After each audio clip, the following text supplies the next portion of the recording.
I caught my wife in a steamy affair after she said I was too boring. What I found on her phone left me shaking and ready to burn it all down.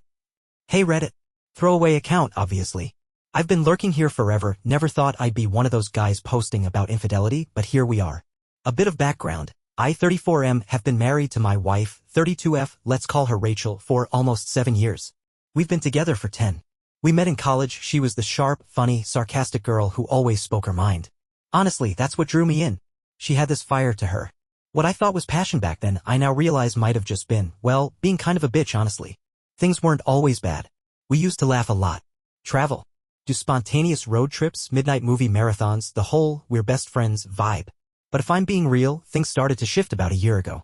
Nothing dramatic, no huge fights, no obvious screaming matches. Just little things. She started getting colder. Less affectionate. More easily annoyed. Like the sound of me chewing became a personal insult. She'd roll her eyes more, sigh like I was exhausting her for just existing. I chalked it up to stress. Her job had gotten more intense. She started working late a lot, complaining about her idiot boss and needy coworkers. I tried to support her. Picked up more chores, cooked more meals, gave her space when she needed it. She said she appreciated it, but her tone never really matched the words. Still, I didn't really suspect anything. I thought maybe we'd hit a rough patch. I believed we'd work through it. Couples do that, right? God, I was stupid. Part 2. Red flags in hindsight. So now that I'm looking back with clear eyes and less denial, there were signs. So many. Damn. Signs. For starters, she got really protective of her phone. Like, started taking it into the bathroom every time. She used to just leave it on the coffee table or kitchen counter, didn't care. Yeah? That thing was practically surgically attached to her hand.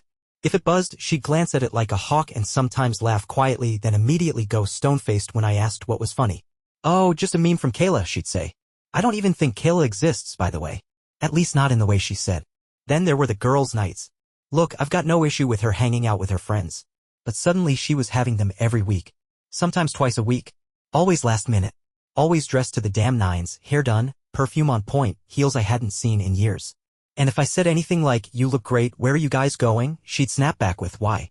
Do I need your permission now?" I even remember one night I suggested I drive her there and pick her up. She looked at me like I asked to tag along to her gynecologist appointment. "God, you're being weirdly clingy lately," she said. Like I was the one acting out of pocket. I remember brushing it off. Told myself she just needed space.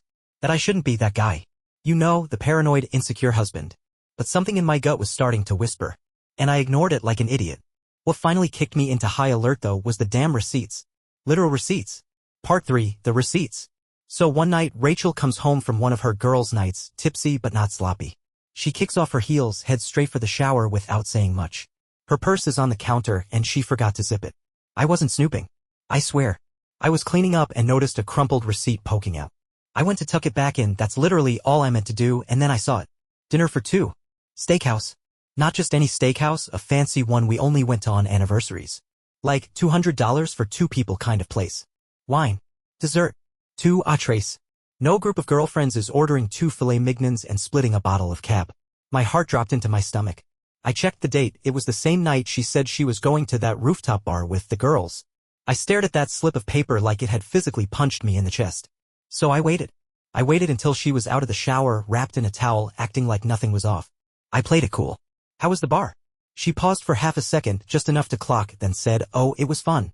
Kayla got super drunk, of course." Kayla again. This poor imaginary woman must be getting absolutely wrecked every night of the week. I nodded. We should go to that steakhouse again sometime. Remember the place? She gave me this weird half smile. Yeah, if we can afford it. My blood was boiling, but I didn't say anything. Not yet. I needed more. I needed to be sure before I blew everything up. So yeah, that was the night I decided to do something I never thought I'd do.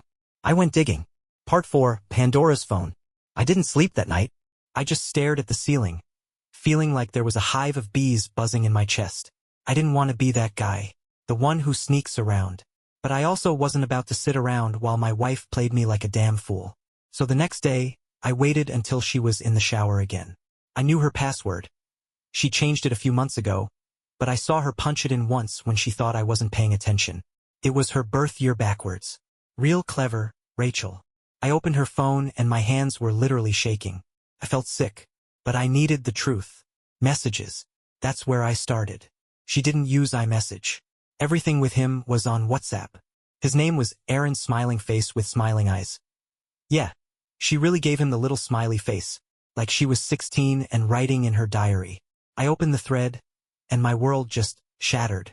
There were months of messages. Flirty, dirty, romantic, and everything in between. They called each other babe. They talked about all the things they couldn't wait to do to each other. There were photos, some I can't unsee. There were plans too, vacations, weekends where she told me she had work trips. I scrolled until I thought I'd puke. And then I took screenshots. All of it. I airdropped them to my laptop while she was still humming in the shower, completely oblivious. The kicker? The steakhouse receipt night? She told him afterward, "You looked so sexy tonight. I wish I could fall asleep next to you instead of this snoring caveman." Yeah. That caveman was me. She got out of the shower, kissed me on the cheek like she hadn't just gutted me behind my back for 6 months. I stared at her, and for a second I almost asked right then. But no, I had a better idea. Let her dig her own grave. Part 5, the setup. So now I had the evidence. Cold, undeniable proof.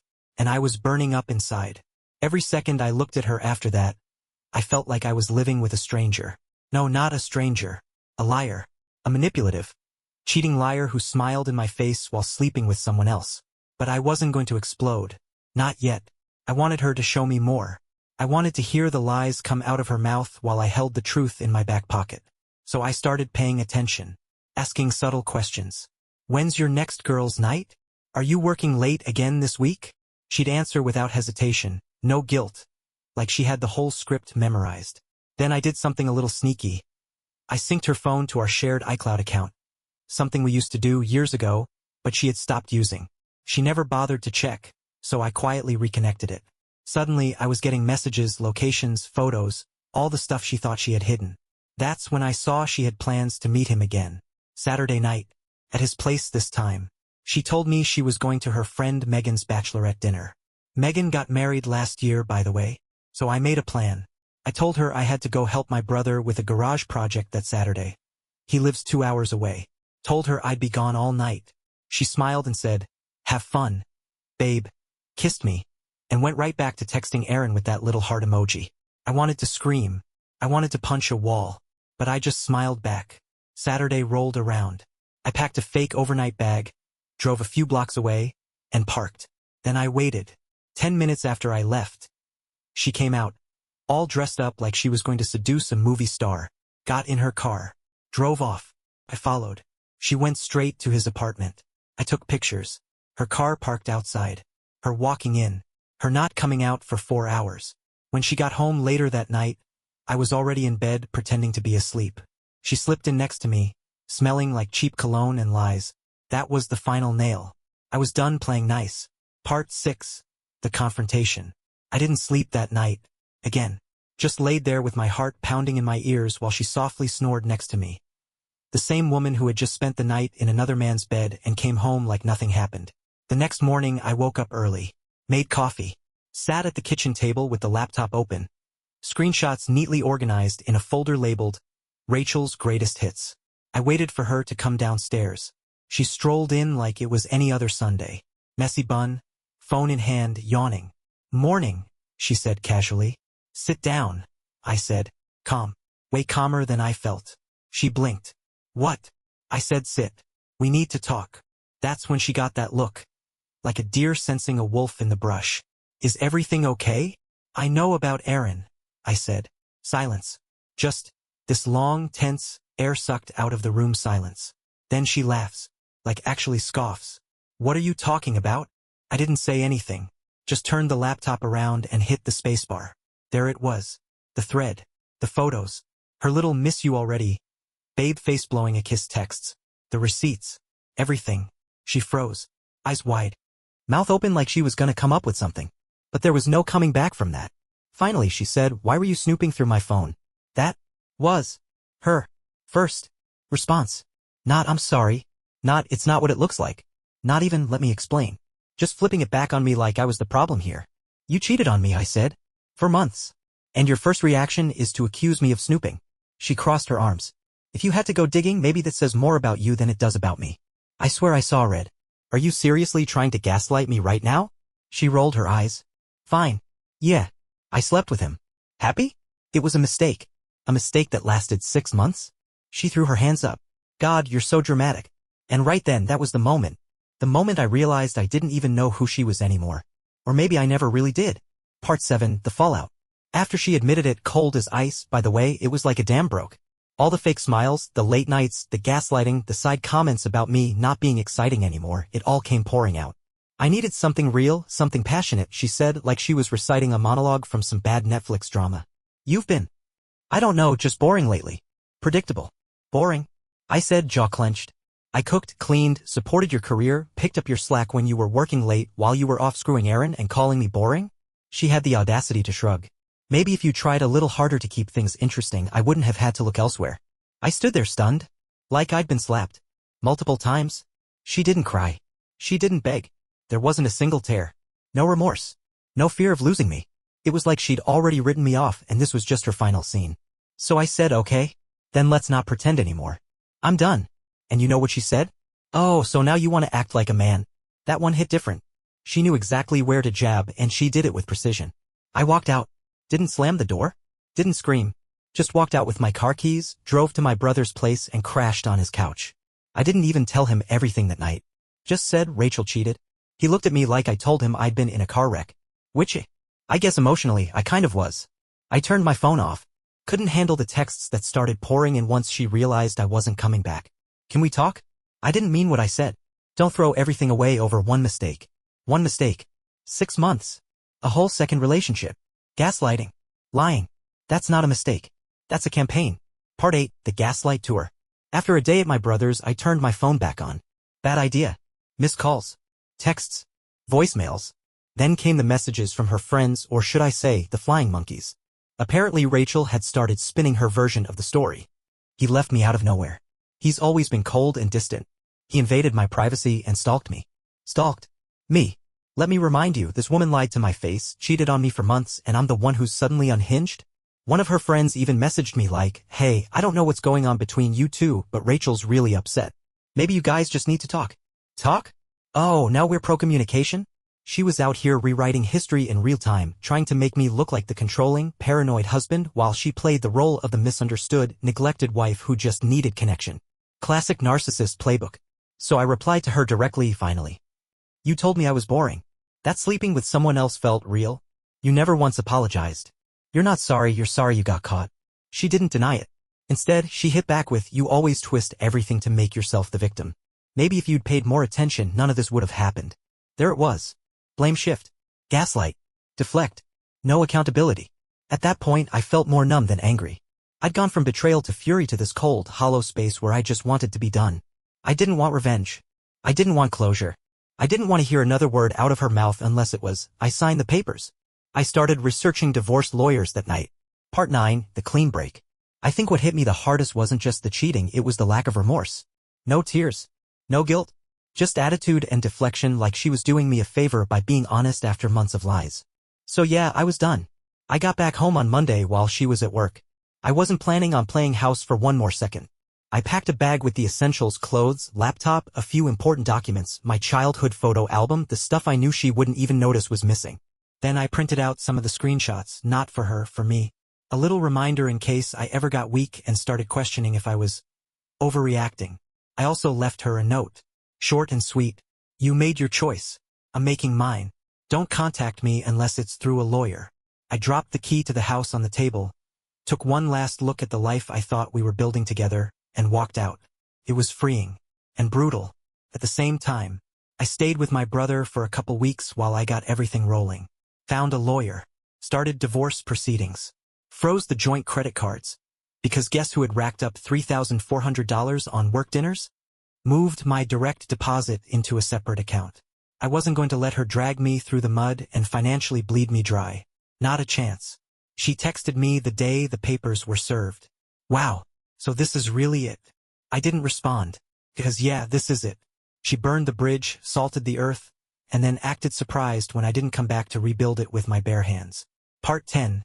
Emotional wreckage. So here's the thing they don't tell you about betrayal. Even when you know leaving is the right move, it still wrecks you. The day after the papers were served, I broke down. Like full-on ugly cried on my brother's back porch with a beer in one hand and my dog's leash in the other. Yes, I took the dog. She didn't even ask about him. Cold. I was crying not because I missed her exactly, but because I missed who I thought she was. I missed the woman who used to fall asleep on my chest during storms because she said my heartbeat calmed her down. I missed the dumb inside jokes, the road trips, the nights we stayed up late watching movies we'd already seen 100 times. I missed the version of us that never really existed. And then came the anger. The real kind. Not the dramatic, yelling in the car kind. The quiet kind that lives in your chest like a stone. Heavy. Constant. I kept going over everything in my head. The nights I cooked dinner while she was working late. The arguments where she made me feel crazy for asking questions. The birthdays she forgot because she was probably with him. It wasn't just that she cheated. It was that she made me question my reality. And the craziest part? I started questioning myself. Was I really that boring? Was I not enough? Did I miss some huge thing that made all this inevitable? Took everything in me to remind myself. No, I didn't fail. She did. She chose to lie. She chose to cheat. She chose to gaslight and disrespect me over and over.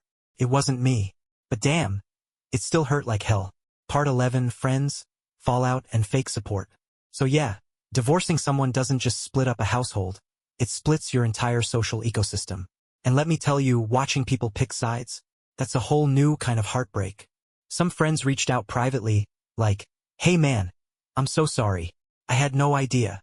Others, total silence. Ghosted. Like I just evaporated from their group chats and memories. Poof. Gone. And then there were the mutuals. The fence sitters. The ones who sent me messages like, "I hope you guys can work it out." As if she hadn't been doing a two-man tango behind my back for half a year. One guy, let's call him Brandon, actually had the balls to say, "I mean, are you sure you weren't just in different places emotionally?" Brandon. She was in a different bed. My dude. It was surreal. Like I'd stumbled into some alternate universe where the obvious betrayal somehow got twisted into a both sides situation. I even heard from a coworker of hers, someone I barely know, who DM'd me on Instagram just to say, "I always thought she was sketchy. Sorry you had to go through that. Thanks, Rebecca. That really helps now." It wasn't all bad, though. My close circle? Solid. My brother? Absolute rock. One of my oldest friends drove 2 hours just to hang out and not talk about it unless I wanted to. That's the kind of energy I needed. But I definitely learned who my real people were. And who was only there for the good times and couple selfies. And Rachel? She was busy doing her usual PR cleanup. Posting filtered selfies with captions like, "Growth isn't always pretty seedling," and "Healing is messy, but necessary." Sis, you're not healing. You're hiding. Part 12, Closure is a lie. For a while, I told myself I needed closure, like there was some magic conversation out there that would make all the pain make sense. Tie the betrayal up in a nice little bow and let me walk away feeling finished. Spoiler, that conversation doesn't exist. Still, I tried. I let her talk one last time. She asked to meet up, just to talk. No drama. I agreed. Stupid, maybe, but I was curious what she'd say without a screen between us. We met at this neutral little coffee shop. She came in looking polished, like she'd prepared for a TED Talk, not a heart-to-heart. First thing she said? "I've been doing a lot of thinking." Oh, good. Thoughtfulness after the cheating. Neat. She talked for 20 straight minutes. About how unhappy she was, how she didn't feel seen, how she felt like she was disappearing in the marriage. I listened. Really listened. And when she was done, I asked, "So why didn't you leave me before you started something with him?" She blinked. "I didn't want to hurt you." That might have been the most insulting thing she said the entire relationship. "You didn't want to hurt me," I repeated. "So instead of being honest, you lied, cheated, and tried to manipulate me into thinking it was my fault?" She looked away. I didn't handle things well. Understatement of the year. We sat in silence for a minute. Then she asked the question I knew was coming. "Do you think you'll ever forgive me?" I said maybe, but it won't be for you. It'll be for me. So I can stop carrying this around. That was the last time we saw each other. No grand closure. No healing hug. Just two people who broke something that can't be fixed, sipping coffee like strangers. Part 13, Rebuilding from Rubble. After that final conversation, something shifted. It wasn't instant healing, never is, but it was real. I stopped checking my phone constantly. Stopped replaying the fight in my head. Stopped wondering if I could have fixed it, done something differently, been better. I started sleeping again. Not well, not right away, but enough to feel like a person. Started eating real meals, not just beer and cereal. Got back into the gym. Anger is a hell of a pre-workout, by the way. I also went to therapy. Best decision I ever made. Not because I was broken, but because I needed someone to help me untangle all the knots, the self-doubt, the misplaced guilt, the quiet rage. And let me tell you, saying out loud, she gaslit the hell out of me, and having someone nod and say, yeah, she did, was more validating than I expected. One day, about 2 months post D-Day, I woke up and realized I hadn't thought about her in days. Days that used to seem impossible. I filled my time with real things. Took up hiking again. Started writing. Reconnected with old friends. Laughed for real without that tightness in my chest. I wasn't over it. Not completely. But I was through the worst of it. And that felt like a win. Part 14, The Decision. A few weeks after that final coffee shop meetup, Rachel texted me. One line. Do you ever wonder if we gave up too easily? I stared at it for a long time. Not because I didn't know the answer, I did. But because it was the last test. The final bait. The truth? I did wonder sometimes. I wondered if maybe we were just two people who drifted, if things could have been salvaged with therapy, honesty, effort. But those were the thoughts of the guy who still believed in her, and that guy was gone. We didn't give up. She cashed out. Took what we had and used it to finance a secret life. And when it all came crashing down, she wanted to retroactively call it a rough patch. So I didn't answer. Not right away. I gave it a day. Then I texted back. We didn't give up. You gave up on me a long time ago. I just finally stopped trying to pretend you didn't. Then I blocked her. Deleted the thread. Removed her from every social. Cleared the photos from my phone. Kept the dog, though he's the only one who stayed loyal. That was it. The final decision. No open doors. No lingering what-ifs. Just, done. It felt weirdly peaceful. Like finishing a really dark chapter in a book, closing it and putting it on a shelf you'll never go back to. Part 15, What I Learned. So here I am. Single. Healing. Still a little scarred, sure, but wiser than I've ever been. If you're reading this and you're going through something similar, or suspect something's off in your relationship, let me leave you with what this whole mess taught me. 1. Trust your gut. Your intuition isn't just paranoia wearing a tinfoil hat. It's your mind picking up on 1,000 tiny red flags your heart wants to ignore. I knew something was wrong. I knew. And I let her talk me out of believing my own eyes. Never again.